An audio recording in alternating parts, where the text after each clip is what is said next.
बावजूद भी हमने प्रयास किया, गठबंधन सरकार की तरफ चलाई हो, तो 4.5 साल का इतिहास गवाह है कि जो फैसले सरकार ने किए हैं, मैं समझता हूँ ऐतिहासिक फैसले हुए हैं। आज पूरे प्रदेश में नहीं बल्कि पूरे देश में उन फैसलों की चर्चाएं हैं, जिसका भी डॉक्टर चंद्रबाबू ने जिक्र किया विस्तार से। मैं उन बातों में वापस नहीं जाना चाहूँगा। मैं इतना ही कहना चाहूँगा कि सरकार के फैसले बेमिसाल, यूपी गवर्नमेंट के फैसले बेमिसाल।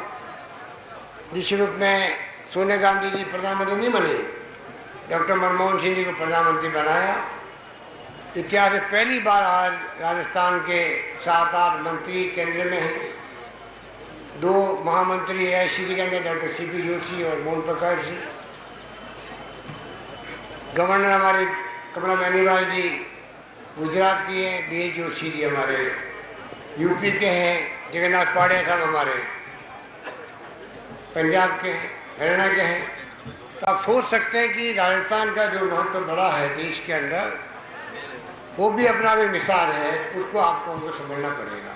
अगर हमारे लोग बैठे हैं दिल्ली में, 20 MP आपने जिता के भेजे राजस्थान की जनता ने, तो आप देख लीजिए उसी के अनुपात में सोनिया गांधी जी ने, डॉक्टर मनमोहन सिंह जी ने, राहुल गांधी ने फैसले किए, इतना महत्व दिया आज। और आज हमारे केंद्रीय मंत्री हैं, तो आप खुद सोचते हो जो फैसले होते हैं केंद्र में, उसके अंदर भागीदारी होती है राजस्थान की, कैसे अधिक से अधिक लाभ मिले। अभी रक्षा राज्य मंत्री बैठे हैं गौरव जितेंद्र सिंह जी और श्री पायलट साहब बैठे हैं यहाँ पर। तो आप खुद देख रहे हो किस रूप में जो फैसले हुए हैं उसका लाभ राजस्थान में मिल रहा है, पूरे प्रदेश के अंदर। इसलिए मैं कहना चाहूँगा आपको, अलग अलग अप्रोच होती सरकार की। पिछले चुनाव हुआ था तब भी पिछली सरकार बन गई उनकी, हम तो अकाल सूखे के अंदर सेवा करते में रह गए राजस्थान के अंदर। घर घर में गेहूँ पहुँचे, टाइम पे पेमेंट मिले लोगों को, इन कामों में लगे रहे, अच्छी सड़कें बनाई, बिजली का उत्पादन हमने किया, पूरे देश में नंबर 1 थे हम लोग। और उसके बाद में झूठे वादे किए उस सरकार ने, सरकार तो बन गई, पर जो आपको देखा आपने जो माहौल बना राजस्थान के अंदर 5 साल में, कितना भ्रष्टाचार हुआ, कितनी बार फायरिंग हुई राजस्थान में, कितने लोग मारे गए, वो काला अध्याय लिखा गया राजस्थान के अंदर, सबको मालूम है। हमने भी इस बार भी गुजर समाज के लोगों ने धरने दिए, रेल पटरियों बैठे। जितेंद्र सिंह जी हमारे जलदाय और बिजली मंत्री है, 4 साल में कोई गुजर को इतने इम्पोर्टेंट पोर्टफोलियो मिले। इनको हमने भेजा समझाने के लिए, कर्नल वेरसा साहब को, अन्य साथियों को बुलाया, उनको बातचीत करी। उसका नतीजा गोली चलने की बात छोड़ो, राजस्थान में लाठीचार्ज तक नहीं होने दिया, लाठीचार्ज तक नहीं होने दिया हम लोगों ने। इस प्रकार से 5 साल हमने जो सुशासन दिया है, संवेदनशील, पारदर्शी और जवाबदेह प्रशासन देंगे, वो हमने देख के दिखाया। सारे फैसले आप देखेंगे तो आप पाएंगे आपके हाथ में जो पैम्पलेट है, आप गर्मी में उसे हवा खा रहे हैं। एक एक फैसले आपको पारदर्शिता के मिलेंगे। लोक सेवा गारंटी एक्ट हो, ट्रांसपेरेंसी का एक्ट हो, सुनवाई का अधिकार हो, आप पाएंगे किस प्रकार से स्पेशल कोर्ट हो, किस प्रकार से करप्शन हटाने की बात हो। जिस रूप में फैसले हुए हैं, आज सोशल सिक्योरिटी स्कीम्स आई है आपके सामने, एक के बाद एक दवाइयों की बात की गई, पशुधन की दवाइयों की बात की गई, पेंशन घर घर में आज बुजुर्गों को, अरे माँ बेटी आती है घर में, पोती आती है, पोता आता है, नाती आती है, तो बुजुर्ग आदमी को मांगना पड़ता पैसा। अब कम से कम वो अपनी जेब से पैसा ला करके देता है इज्जत के साथ में बहन सभासदी को। और हर स्कीम हमारी शानदार बनी है राजस्थान में, जिसका लोहा पूरा प्रदेश में पूरा देश मानता है। ये मैं आपको कहना चाहूँगा। इसलिए कहने को बहुत सारी बातें हैं। अभी मैंने कहा एक मीटिंग में मजदूरों की स्कीम बनाई हमने। अगर आज निर्माण मजदूर मर जाता है, पहले 75,000 मिलते थे, हमने बढ़ा के 5 लाख कर दिए मजदूर के लिए भी।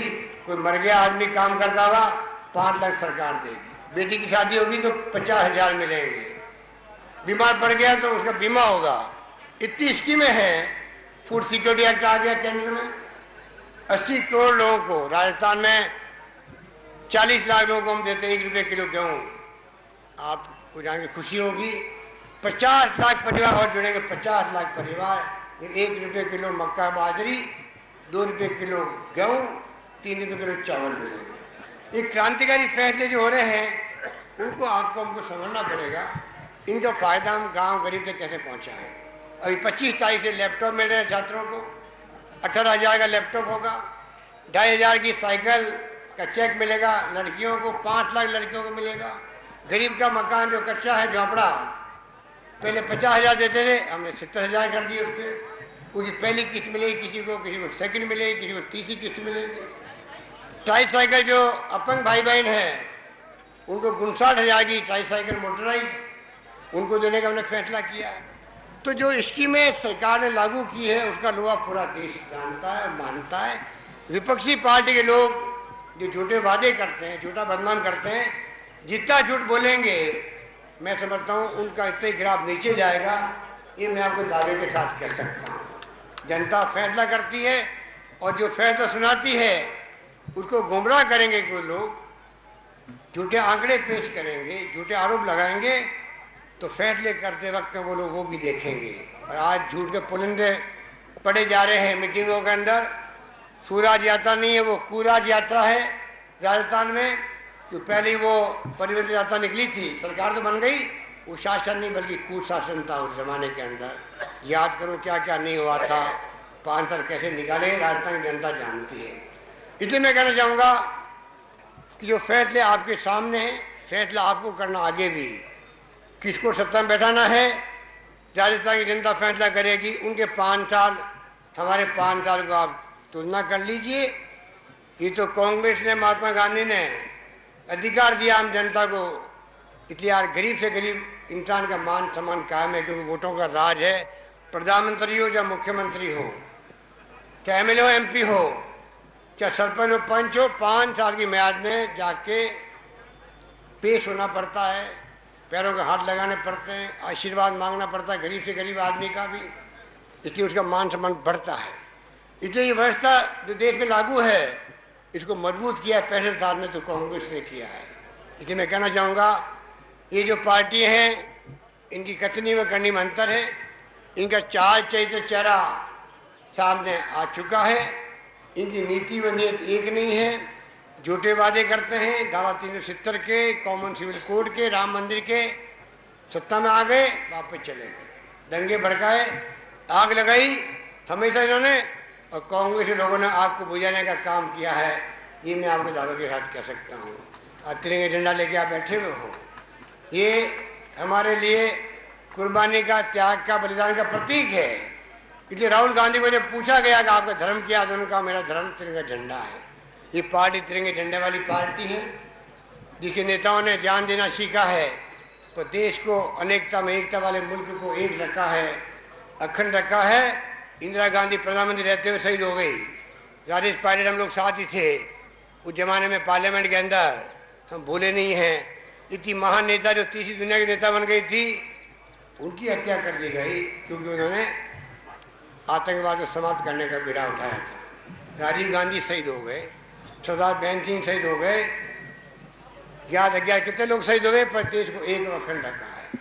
इसलिए मैं कहना चाहूँगा आज ये चाहे बड़ी बड़ी बातें करें, धर्म के नाम पर इस देश को विभाजन करने की बात करें, आपको उनको समझना पड़ेगा आने वाली पीढ़ियों का भविष्य किस पार्टी के, किसकी नीति है, जिसके कार्यक्रम, जिसके सिद्धांत, जिस पार्टी के इस देश को बचा के रख सकते हैं, एक अखंड रख सकते हैं, हमें आने वाली पीढ़ियों की चिंता भी करनी चाहिए। इसलिए मैं कहना चाहूँगा राजस्थान में विकास का जो माहौल बना है, पहले हम सुनते ही थे आज IIT आ गई, IIM आ गया, IIIT आ गई, कोटा में आ रही जल्दी ही, सेंट्रल यूनिवर्सिटी आ गई, निफ्ट आ गया, एम्स आ रहा है, चारों और कॉलेज का जाल बिछ रहा है, विश्वविद्यालय का जाल बिछ रहा है। सब तरह से छात्रों के लिए, युवाओं के लिए अलग स्किल डेवलपमेंट के प्रोग्राम बन रहे हैं।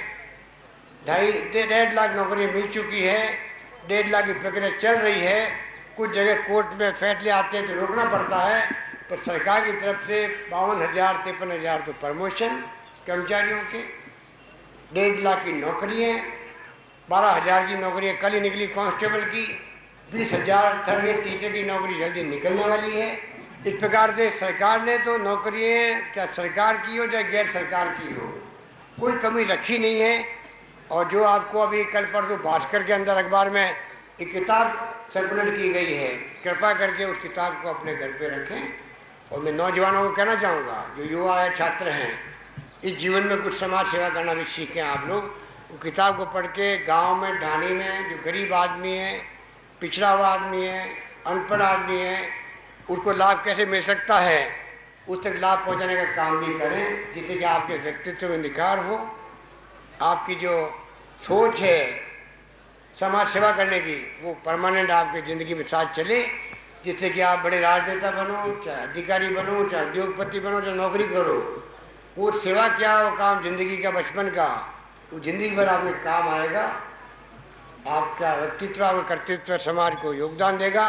ये मैं आपको अपील करना चाहूँगा। इसीलिए हमने जो डायरेक्ट कैश ट्रांसफ़र किया है, अभी चंद्रमा ने बता रहे थे आपको, केंद्र सरकार की योजना है, केरोसिन की योजना भी शुरू की गई है। अनुदान जो है सीधा कैश में जाना चाहिए। अगर देना ही है किसी को अनुदान, तो अनुदान दो इतना जिससे कि पूरा पैसे का लाभ उठा सके वो, वरना टेंडर करने में, ये राजीव गांधी ने कहा था 1 रुपया बेचते दिल्ली से 15 नए पैसे का फायदा ही मिलता है गाँव तक आते आते, वो सोच समझ के कहा था। आज ही हम देखते हैं कि जो प्रक्रिया चलती है उसके बजाय आप सीधा कैश दो, वो लैपटॉप खरीदे, पीसी टैबलेट खरीदे, 3.5 लाख चेक बांटे हम लोगों ने छात्रों को, जो 8 छात्र है, पीसी टैबलेट खरीदे, वो लोग एक्सपर्ट बने। आजकल राजीव गांधी का जो सपना था 21वीं सेंचुरी का, उस ढंग से आज देश के अंदर जो कंप्यूटर आ गए, इंटरनेट आ गई, सेवाएं आ गई, मोबाइल फ़ोन की क्रांति आ गई, उसका लाभ हर परिवार उठाए और उसी ढंग की नौकरी मिलने लग गई। मैं समझता हूँ उसका हमें लाभ उठाना है। कहने को बहुत सारी बातें हैं, तो मैं चाहूँगा, आपसे आह्वान करना चाहूँगा कि इन योजनाओं का आप लाभ पहुँचाने का काम करें। बाकी मेरे पूर्व वक्ताओं ने आपको कई बातें बताई, आपके बारे में पूरा लिटरेचर है, उसको लेके आप जितना फ़ायदा पहुँचाने के समाज को पहुँचाने का काम करें। और जो खटाना जी ने कहा है, वैसे तो इन्होंने ज्ञापन दिया है रेलवे के बारे में भी, उसका तो परीक्षण करवाना पड़ेगा, कैसे आपके आरओबी बन सकता है कि नहीं बन सकता, यहाँ पर किस प्रकार से ये रेल की समस्या हल हो, ये प्रयास करेंगे। और एक उन्होंने कहा, राजेश पायल साहब की जो महाविद्यालय है उसमें आपके भूगोल व साइंस भी मेरे ख्याल से ये आपके यहाँ पर सब पोषित है। आप चाहते हैं कि सरकारीकरण उसका हो, तो मैं घोषणा करता हूँ उसका सरकारीकरण कर दिया जाएगा। जैसे पीजी कॉलेज आपकी जो है, एक प्रकार से पीजी कॉलेज सरकारी हो जाएगी। यही बात कहता मैं अपनी बात समाप्त करता हूँ। धन्यवाद। जय हिंद।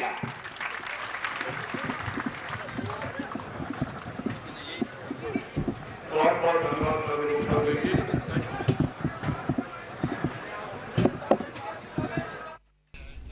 और कांग्रेस की संदेश यात्रा राजगढ़ पहुंची है, सीधा रुख करते हैं।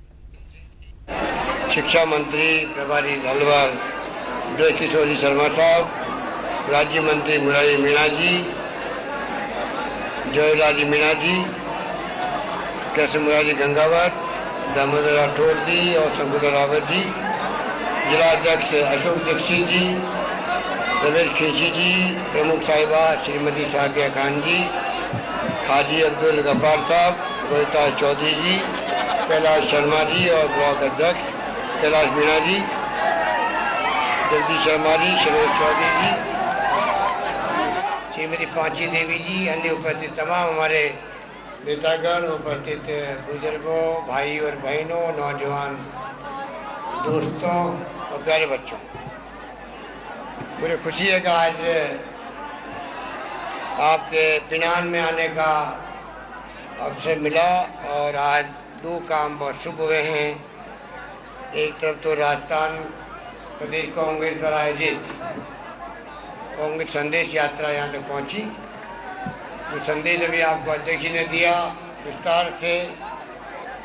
और दूसरा जो टेला राजगढ़ गढ़ी सवाई राम स्टेट हाईवे करीब 16 करोड़ की लागत से जो काम प्रारंभ हुआ है, 16 करोड़ की लागत से उसका शिलान्यास शुरू हुआ।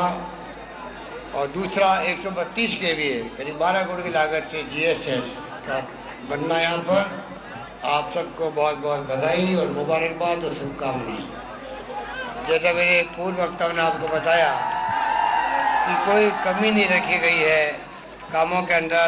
लंबी फहरिस्त अभी मुझे बता रहे थे मोहन जितेंद्र सिंह जी 29-30 काम आपके राजगढ़ विधानसभा क्षेत्र में हुए हैं। हमने कोई कमी नहीं रखी और कोई भेदभाव भी नहीं किया। चुनाव में हार जीत होती रहती है, पर हमने अपना फर्ज निभाया, धर्म निभाया, राज धर्म निभाया, पूरे प्रदेश का चौमुखी विकास किया, कोई भेदभाव नहीं किया। और तमाम योजनाएं, जो पानी की योजनाएं थी या बिजली के उत्पादन का था, बिजली के प्रसारण का था, बिजली के डिस्ट्रीब्यूशन का था, वो शानदार काम किया। और साथ में सड़कों का जाल बिछाया, जो आपकी जानकारी में अलवर वो जिला है जहाँ शानदार सड़कें मिलेंगी आपको, state highway, national highway, district major roads. इस प्रकार से पानी हो, बिजली हो, शिक्षा में, स्वास्थ्य सेवाओं में आपकी मांग थी विश्वविद्यालय की, वो भी पूरी की गई। इस प्रकार से अलवर एक उभरता हुआ जिला है राजस्थान के नक्शे में। उसकी जानकारी आप सबको है, बुजुर्गों को है ज़्यादा, क्योंकि बुजुर्गों को मालूम है कि जब आज़ाद हुए थे हम लोग, उस वक्त में बिजली को लोग समझते नहीं थे आज बिजली क्या होती है। वो ज़माना में देखा उन लोगों ने, ना शिक्षा की सुविधाएं थी, ना सड़कें थी, ना स्कूल थे, प्राइमरी स्कूल भी नहीं थे, कहीं कहीं इक्का दुक्का थे। तो आप कल्पना करो जो कुछ दिख रहा है आज आपको राजस्थान में। इसलिए डॉक्टर चंद्रबाबू ने ठीक कहा, 5 साल का शासन बीजेपी का और 5 साल का शासन कांग्रेस का, जिसमें हमने सहयोग लिया था, निर्दलीय विधायकों का भी लिया, बीएसपी के साथी हमारे साथ में सम्मिलित हो गए। इस कारण से सरकार चल पाई। आपको मालूम है कि जब तक आप 101 का नंबर नहीं रखो तब तक सरकार बनती भी नहीं है। मैंने कहा सुबह, आज वाजपेयी गवर्नमेंट थी, दिल्ली में एनडीए गवर्नमेंट थी, 1 वोट कम पड़ गया पार्लियामेंट में। जो भारत सरकार देश की तकदीर का फैसला करती है, वो सरकार चली गई, दोबारा चुनाव हो गए। ये लोकतंत्र की बहुत बड़ी खूबी है, जो लोकतंत्र इस मुल्क को कांग्रेस ने, महात्मा गांधी ने दिया, जिसके कारण आज गरीब से गरीब आदमी है, कोई जाति का हो, कोई धर्म का हो, कोई वर्ग का हो, उसका मान सम्मान इसलिए कायम है कि प्रधानमंत्री हो या मुख्यमंत्री हो, मंत्री हो या विधायक हो, एमपी हो, प्रधान पंच हो, उसको गरीब के सामने हाथ जोड़ना पड़ता है, पैर छूने पड़ते हैं, आशीर्वाद मांगना पड़ता है, क्योंकि जनता माई बाप होती है लोकतंत्र के अंदर। और ये जो अधिकार मिला हुआ है, इसी कारण से आज मैंने कहा मान सम्मान हम सब लोगों का कायम है। इसलिए 5 साल का बीजेपी का शासन और 5 साल का कांग्रेस का शासन देखेंगे आप तो पाएंगे कि आज 5 साल में हमने जो फैसले किए हैं, पूरे मुल्क के अंदर किसी राज्य सरकार ने नहीं किए होंगे। इतनी शानदार सोशल सिक्योरिटी स्कीम हम लेके आए हैं। पानी की योजनाएं बड़ी बड़ी बनाई हम लोगों ने, पूरी भी की है। आज भरतपुर तक में पानी आ गया, आपके चंबल का, अलवर की योजना भी बनी है। इतनी व्यवस्थाएं आ रही है केंद्र सरकार की। भगवत जितेंद्र सिंह जी आपके नुमाइंदे वहाँ पर, आज CISF, आपके CRPF, BSF, SSB, सब संस्थाएं आ रही है। राजधानी जुड़ा हुआ जिला आपके, कभी कोई जमाना आएगा कि बुलेट ट्रेन भी यहाँ पर आएगी। उद्योगीकरण अलग हो रहा है, यहाँ पर जापानी जोन बन गया है अलवर जिले के अंदर, कोरियाई कंट्री जोन बना रही है अपना। दिल्ली बम्बई फ्रेट कॉरिडोर बन रहा है, 40% एरिया गुजर रहा है। अभी से हमने तैयारी कर ली है कि कैसे नीमराना में, टब्बूगढ़ा में काम शुरू हो, अलवर के नौजवानों को रोजगार मिले। सरकार रोजगार देती है, 1.5 लाख नौकरी हमने लगाई। कल परसों ही 12,000 कांस्टेबल की और भर्ती शुरू करी, 1.5 लाख और भर्ती शुरू हो रही है। 20,000 third grade teacher, 10,000 second grade teacher, 40,000 शिक्षा सहयोगी, हर विभाग में भर्ती शुरू हुई है। पर सरकार की एक लिमिट होती है। प्राइवेट नौजवानों के लिए हमने कहा 5 ही पास होगा, वो मजदूर नहीं बने वरना कारीगर बने, अपना खुद का काम करे। 150 करोड़ रुपये खर्च करके हम लोग उनको अलग ट्रेनिंग करवा रहे हैं। छात्राओं को, महिलाओं को कंप्यूटर सिखा रहे फ्री के अंदर। राजीव गांधी बाल निर्माण सेवा केंद्र बने गांव-गांव में, वहाँ पर कंप्यूटर सिखाने का काम कई जगह प्रारंभ हो गया, कई जगह प्रारंभ होगा। इस प्रकार से जो काम हाथ में लिया गया है वो अपना आप में बेमिसाल है। उस बात का एहसास आज सबको है, मुझे इस बात की जानकारी है। इसलिए इतनी योजनाएं लागू की है हर क्षेत्र में, उसके कारण से आज चाहे महिलाओं की योजनाएं हो, और मुझे बहुत इस बात का अफसोस भी है, इतने बड़े लोग आप खड़े हैं, इतने घंटों से खड़े हैं, महिलाओं के लिए आपने अलग व्यवस्था नहीं कर रखी है बैठने के लिए, वो भी खड़ी है। और मैं कहना चाहूँगा लंबे समय तक खड़े रहना स्वास्थ्य के लिए ठीक नहीं है। आपको कहा गया पहले शुरू में आप लोग सब बैठे, कुछ लोग बैठे थे वापस खड़े हो गए। अरे आपको 15 मिनट खड़ा होने कोई दिक्कत नहीं है। लंबे समय तक खड़े रहने से पैरों में तकलीफ होती है, बीमारी पैदा होती है, वेरिकोज वेन बाहर निकल जाती है, तकलीफ जिंदगी में पाते हैं। इसलिए आपको चाहिए कि आप सबको बैठ जाते, अभी आपको भी अच्छा लगता, कहने वालों को भी अच्छा लगता। शानदार मीटिंग आपने की आयोजित, जौहरी मीणा जी मेरे साथ में एमएलए रहे थे वो जमाने के अंदर, इस बार कामयाब नहीं हो पाए, तो आप सबको याद किया यहाँ पर। तो मैं आपको कहना चाहूँगा कि कई बातें ऐसी होती है जो समझना चाहिए नौजवानों को विशेष रूप से। अब जो आप हवा खा रहे हो जिस किताब से, जो पैम्पलेट बांटा गया आपको सरकारी योजनाओं का, मैं युवाओं से, नौजवानों से, छात्रों से कहना चाहूँगा, वैसे 25 तारीख से ही अभियान शुरू हो रहा लैपटॉप देने का उनको। 19,000 का लैपटॉप होगा एक कंप्यूटर की तरह का। गरीब को छत का किस्त मिलेगी उनको उस दिन, किसी को पहली किस्त मिलेगी। गरीब का पक्का छत हो, ये सपना हम सबका है। राजस्थान में एक भी परिवार पक्की छत के बगैर नहीं रहे। पहले हम 50,000 रुपये देते थे, अब 70,000 देंगे, ये हमने फैसला किया है। इसी प्रकार से 5 लाख छात्राओं को, लड़कियों को 2,500 हज़ार के चेक मिलेंगे साइकिल खरीदने के लिए। उनके माँ बाप 100-200 रुपये और मिला है, कुछ भी करें, अच्छी साइकिल खरीदें उनके लिए। अभी हमने 3.5 लाख चेक बांटे थे 11वीं पास के बच्चों को, छात्रों को, जिससे कि वो अभी से कंप्यूटर की प्रैक्टिस करने लग जाए, ज़िंदगी में एक्सपर्ट बने। ज़माना आईटी का है, कंप्यूटर का है, मोबाइल फ़ोन का है, उसको समझना पड़ेगा। हम लोगों को नहीं समझे तो हमारी वो कौम, वो जाति, वो संप्रदाय पीछे रह जाएगा जो शिक्षा पे ध्यान नहीं देगा, तालीम पे ध्यान नहीं देगा। ज़माना बदल गया है, वैश्वीकरण का युग है, उदारीकरण का युग है। उसके अंदर बड़ी बड़ी कंपनियां आ रही है, देश की विदेश की, नौकरियों के पैकेज मिलते 5 लाख, 25 लाख, 50 लाख, कोई सोच नहीं सकता। इसलिए मैं कहना चाहूँगा राजस्थान सरकार तमाम वो काम कर रही है जिससे कि आने वाली पीढ़ी को लाभ मिले। हमारे बाप दादाओं ने तो मजदूरी भी करी, सब तकलीफ पाई होगी, पर वर्तमान पीढ़ी सक्षम बने और आने वाली पीढ़ी और ज़्यादा सक्षम बने। हम लोग खुद विकसित राष्ट्रों के आगे श्रेणी में खड़े हो जाएं, जो राजीव गांधी का सपना था। इसलिए उन्होंने कहा था 1984-85 में हिंदुस्तान के लोगों को चाहिए नई शताब्दी में जाने की हम तैयारी करें। उसके मतलब यही था हम 15 साल इतनी मेहनत कर लें, नई शताब्दी शुरू हो, उस वक्त हम भी विकसित राष्ट्रों की तरह साइंस में, टेक्नोलॉजी के अंदर, सभी क्षेत्रों में हम लोग आगे बढ़ने में उनके बराबरी में आगे खड़े हो सकें, जहाँ गरीबी नहीं हो, भुखमरी नहीं हो, तंगी नहीं हो। ये सोच के उन्होंने कहा था और आज माहौल बना है। शिक्षण संस्थाएं आ रही पूरे प्रदेश के अंदर, एक से एक आला आ रही है। योजना जो बन रही है स्वास्थ्य सेवाओं के अंदर, टेस्ट फ्री कर दी हम लोगों ने।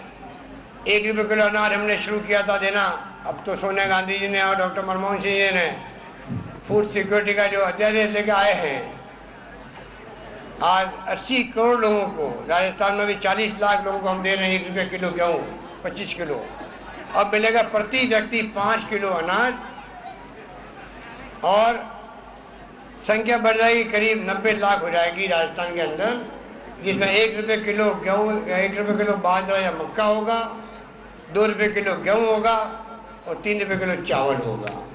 इस प्रकार के क्रांतिकारी फैसले जो हो रहे हैं उसको आपको हमको समझना पड़ेगा कि क्या सोच के साथ में यूपी गवर्नमेंट काम कर रही है। क्या उनके सर्व शिक्षा अभियान, प्रधानमंत्री ग्रामीण सड़क योजना, मिड डे मील स्कीम शानदार तरीके लागू होगी। आंगनवाड़ी में जो बच्चे 6 महीने से 6 साल तक के हैं उनके लिए अलग से व्यवस्था की जा रही है। महिलाओं के लिए पहले से ही आपको मालूम है कि प्रसव के लिए सरकार ने तय कर रखा है, पूरा पैसा लाने का ले जाने का गाँव से ढाणी से सरकार दे रही है। उस योजना और मजबूत कर दिया गया नया अध्यादेश के अंदर। इस प्रकार से चाहे महिला हो चाहे बच्चा पैदा हो तब से लगा करके बुजुर्ग तक के पेंशन की व्यवस्था हमने करी है। 55 साल की महिला, 58 साल का पुरुष, उनको 1000 रुपये मिलेंगे प्रति माह। 75 ईयर्स के हैं तो 1500 मिलेंगे उनको प्रति माह। योजनाएं जो लागू की गई है विधवाओं के लिए भी है, निःशक्तजनों के लिए भी है। इसलिए किसानों का कर्जा लेने वाले को 1.5 लाख तक का कर्जा लेगा, पूरा ब्याज सरकार भरेगी, एक नया पैसा नहीं भरना पड़ेगा ब्याज का उसको।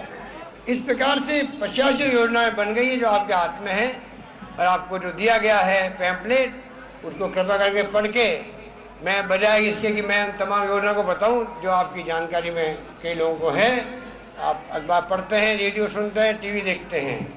मैं तो आपका आह्वान करूंगा छात्रों को, नौजवानों को विशेष रूप से, कि ज़िंदगी में अभी आपके वक्त में पढ़ाई के साथ साथ में समाज सेवा करने का वक्त भी है। कुछ समय निकालो, सब योजनाओं की जानकारी प्राप्त करो और गरीब तक पहुँचो। मोहल्ले के अंदर, गांव में, ढाणी में, मजरे में जिसको जानकारी नहीं है उन योजनाओं का लाभ दिलाओ। अस्पताल में दिलाओ, स्कूल में दिलवाओ, अन्य योजनाओं का लाभ मिलता है उसको समझाओ इस बात को।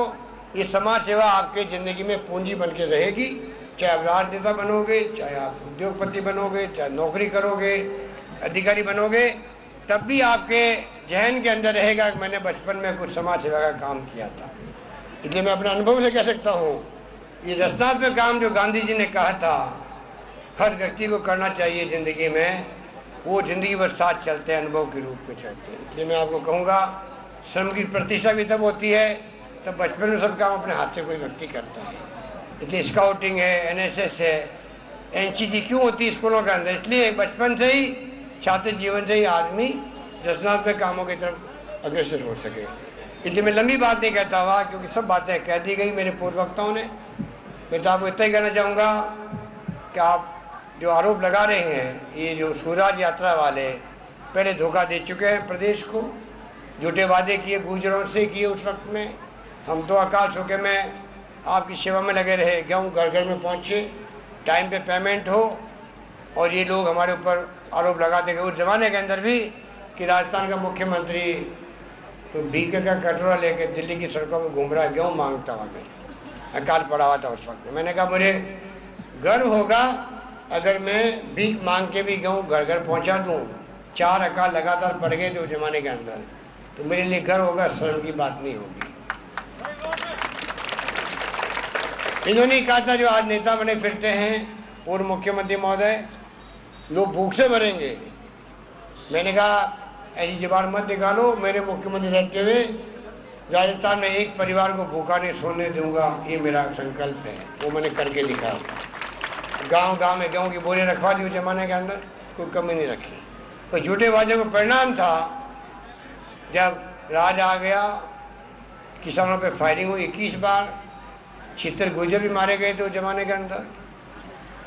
इस बार भी गुर्जर लोग बैठे थे, पटरियों बैठ गए थे, धरने दिए थे। ये जलदाय मंत्री बैठे हुए हमारे बिजली मंत्री जितेंद्र सिंह जी, इनको मैंने भेजा उन पटरियों पर बात करने के लिए, करने बैठला जी से समझाइश करी। लोकतंत्र में अहम और घमंड काम नहीं आता है, लटके जड़े से काम नहीं देता राज के अंदर। उसमें प्यार मोहब्बत की चीज़ है लोकतंत्र, जिसमें बुला के बात की जाती है।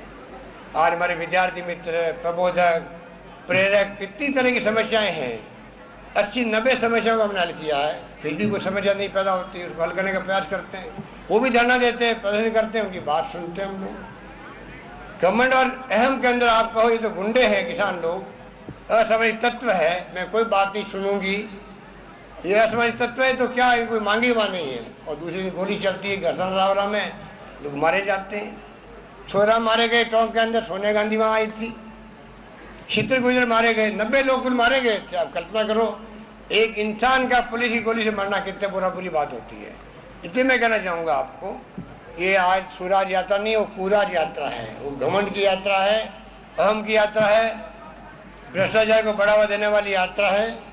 क्योंकि जम के किया करप्शन और भ्रष्टाचार की जननी जो है, दूसरों पर आरोप लगाती है तो हमें हंसी आती है कि आश्चर्य होता है कि बड़े रिफाइनरी किसे कहते हैं लाना। आज 40,000 करोड़ का इन्वेस्टमेंट राजस्थान में, हिंदुस्तान भर में तो तेल का मचा हुआ है, राजस्थान में रिफाइनरी जा रही है। 40,000 करोड़ का इन्वेस्टमेंट, लाखों नौजवानों को अप्रत्यक्ष रोजगार मिलेगा, नौकरी मिलेगी, पेट्रोकेमिकल साथ में है, उद्योग लगेंगे, प्लास्टिक के उद्योग लगेंगे, कोई कल्पना नहीं कर सकता। तेल यहाँ निकल गया, गैस निकल गई हमारे यहाँ पर, हवा से बिजली हम पैदा कर रहे हैं 2,500 मेगावाट, जिसको हमारी पूर्व मुख्यमंत्री बता रही है लाखों मेगावाट बिजली पैदा हो रही है। मैं आपको विश्वास दिलाती हूँ कि ये बिजली मैं आपके यहीं रखूँगी। ये गप्पे लगा लगा कब तक आप जो लोगों को भरमाओगे, इसका जवाब हमें चाहिए, जनता को चाहिए कि लाखों मेगावाट कौन सी बिजली पैदा हो रही है। जिसको जानकारी यही नहीं हो वो क्या जनता को संदेश देंगे। ये बिजली पैदा हमने की 2,500 मेगावाट पवन ऊर्जा से, 450 मेगावाट किए सूर्य भगवान की कृपा से, सोलर ऊर्जा से पैदा होने लगी राजस्थान के अंदर। इस प्रकार से योजनाबद्ध तरीके से काम चल रहे हैं। पर ये अभी सही विवाद खड़ा कैसे करें, रिफाइनरी नहीं आए क्यों, खुद के ज़माने में रिफाइनरी लेके आ नहीं पाए लोग, जवाब तक नहीं दिया इन्होंने ONGC को उस ज़माने के अंदर। इसलिए आज 8 साल डिले हो गई रिफाइनरी, अभी तक तो लग जाती काफ़ी हद तक। इसलिए मैं कहना चाहूँगा आपको, ये कूड़ा यात्रा वाले भी आएंगे, भरमाएंगे, उनके शासन को आप देख चुके हो। कृपा करके इस बार आप वापस जिताओ कांग्रेस को, सरकार कांग्रेस की बने। जो योजना हमने बनाई है, योजना लागू की है, ये कोई बंद होने वाली नहीं है। और पेंशन के बारे में अफवाह फैला रहे हैं, साइकिल दे रहे हैं, उनकी बात कर रहे हैं, सर रेवड़ियाँ बांट रही सरकार। मैं पूछना चाहूँगा, रेवड़ियाँ बांटना ये कहना ही मैं ऐतराज़ करता हूँ। और कहते हैं कि आप हमें ईमान नहीं भेजोगे, पर विश्वास है। आपने समझ क्या रखा है राजस्थान की जनता को। राजस्थान की जनता साहस, शौर्य, पराक्रम की प्रतीक है। राजस्थान के घर घर के अंदर नौजवान फौज के अंदर है, आर्मी के अंदर हो, CRPF के अंदर हो, BSF के अंदर हो। कारगिल से लगाकर अभी तक 775 लोग मारे गए होंगे कारगिल के अंदर, 550 मारे गए उसके बाद में नौजवान राजस्थान के। वो स्वाभिमान का धनी है, उसको आप कह रहे हो कि आप अपना ईमान मत बेचना। मैं पूछना चाहूँगा, ये जो लोकसभा में, विधानसभा में बजट पेश होते हैं, बहस होती है, वहाँ पास होता है बजट, वो स्कीमें लागू हो रही है। चुनाव के अंदर खाली हम नई नई स्कीमें घोषणा कर देते बिना बजट के, तो आप आरोप लगा सकते थे। आज जो हमारी योजनाएं चल रही है, बजट पेश होने के बाद में बजट पास हुआ, बहस होकर के वहाँ कांग्रेस भी है, BJP भी, सब पार्टी हैं, CPM भी है। अगर लागू नहीं करते, आज आप हमें पूछने के हकदार थे उन योजनाओं का क्या हुआ जो आपने घोषणा करी थी असेंबली के अंदर। मीडिया वाले हमें पूछते, विपक्ष भी पूछते, तो हमें खुशी होती। पर आज जो योजना हमने पास करवा के लागू कर रहे हैं, उसमें उनको तकलीफ हो रही है, क्योंकि लागू हो क्यों रही है, ये तकलीफ उनको हो रही है। इसलिए मैं कहना चाहूँगा आपको, बहुत शानदार योजना आई है, कृपा करके आप उन योजनाओं की जानकारी अवश्य रखें। मैं एक बात कह के अपनी बात समाप्त करूंगा। मजदूर के लिए योजना है, मान लीजिए जो निर्माण मजदूर होता है, उस बेचारे को मालूम ही नहीं होगा कि मेरे लिए सरकार क्या कर रही है। उनका स्वास्थ्य बीमा अलग है, उनकी बेटी की शादी होती है तो 50,000 रुपये अलग देते हैं, बीमार पड़ता है 30,000 रुपये तक अलग खर्चा है, कोई मृत्यु हो जाती है काम करते हुए, पहले 75,000 मिलते थे, मैंने बजट में कर दिए 5 लाख कर दिए हैं। इतनी शानदार तरीके से हमने एक एक इश्यू को हाथ में लिया है, उसकी जानकारी प्राप्त करके आप पहुंचाएं लोगों को। और विपक्ष के बुलावे में वो भ्रमित करेंगे, झूठ बोल बोल करके लोग गुमराह करेंगे। और उनकी थ्योरी ये है, एक झूठ को 100 बार बोलो, पुरानी कहावत है। एक झूठ को बार बार बोलते जाओ तो लोगों को सच का एहसास होने लग जाता है, कुछ तो सच होगा इसके अंदर। उस सिद्धांत पे वो सरकार के जो रहे हुए लोग हैं, मुझे अफसोस होता है जो मुख्यमंत्री रह जाए, केंद्रीय मंत्री रह जाए, कम से कम जो आरोप लगाते हैं वो थोड़ा सोच समझ के लगाना चाहिए। ज़मीनें बिक रही है, मंत्री खरीद रहे हैं, बेच रहे हैं। एक मंत्री ने कोई ज़मीन खरीदी हो, बेची हो, रिफाइनरी को लेकर के वहाँ पर, मुझे बताओ, मैं उस मंत्री को दूसरे दिन ही ड्रॉप कर दूंगा सरकार से, मैं कहना चाहता हूँ। क्या आरोप लगा रहे हैं, गुमराह कर रहे हैं लोगों को, हवा में बात कर रहे हैं। हवा में बात कर करके आप लोग गुमराह कर रहे हो। किस मंत्री ने जमीन खरीद ली, कौन सा इलीगल काम किया? जमीनें तो हर लाखों बच्चे नौजवान होंगे देश के अंदर, जमीनें खरीदते हैं, बेचते हैं, धंधा करते हैं, कोई रोक नहीं सकता उनको। कोई मंत्री हो, एमएलए हो, एमपी हो, सरपंच हो, पंच हो, उनके घर वाले काम करते हैं या वो खुद काम करता है? ये बताओ, सरकारी फायदा उठा करके, सरकारी प्रभाव काम लेकर के कोई किसी ने जमीन खरीदी बेची है क्या, लीगल इलीगल? बताएं, मेरी जानकारी में लाएं। आप हवा में बात कर रहे हो। उनकी पार्टी के लोग ही जमीनों में धंधा करते हैं। बीजेपी के ज़माने में पूरा बॉर्डर बिक गया था, आपको मालूम है। दिल्ली की कंपनी आई थी, लाखों बीघा जमीन खरीद ली गई थी। ये वो लोग हैं, उनके जवाब आज तक दे नहीं पाए हैं। इसलिए मैं कहना चाहूँगा आपको, ये बातें चुनाव के वक्त में आएगी। आपसे मैं अपील करूँगा कि आपका क्षेत्र बड़ा मजबूत रहा है और सरकार ने भी कमी नहीं रखी है, राजगढ़ को विशेष ध्यान रखा है, इतना मैं कह सकता हूँ आपको। और सरकार चले, उस पर हमने आपके यहाँ के विधायक का भी सहयोग लेना पड़ा हमें, क्योंकि सरकार जब चलती है तो बगैर तो बीएसपी के लोग आए, हमारे साथ में मर्द हो गए थे 6 लोग, तब सरकार के नंबर बढ़े, हमारी सरकार स्थायी हो गई हमारी। फिर आपके जो विधायक सुनील भान जी थे, चाहे वो 16 विधायक थे निर्दलीय, उन सब का साथ हमने लिया। 4.5 साल से हमने काम किया और आपके सामने है, गठबंधन सरकार की तरह सरकार थी, पर फिर भी कोई कमी नहीं आने दी है फैसलों के अंदर। घर घर में एक एक कहानी बन गई है, क्योंकि हमने बच्चा पैदा होने लगा करके, मैंने कहा चाहे महिला हो, चाहे वो नौजवान हो, छात्र हो, मजदूर हो, माइनॉरिटी हो, एससी हो, एसटी हो, ओबीसी के लोग हों, सब वर्गों के लिए सरकार ने कुछ न कुछ किया, ये मैं आपको दावे के साथ कह सकता हूँ। ठीक बात कहता मैं आप सबको धन्यवाद दूंगा कि आप इतनी बड़ी तादाद में पधारे हो। धन्यवाद। जय हिंद।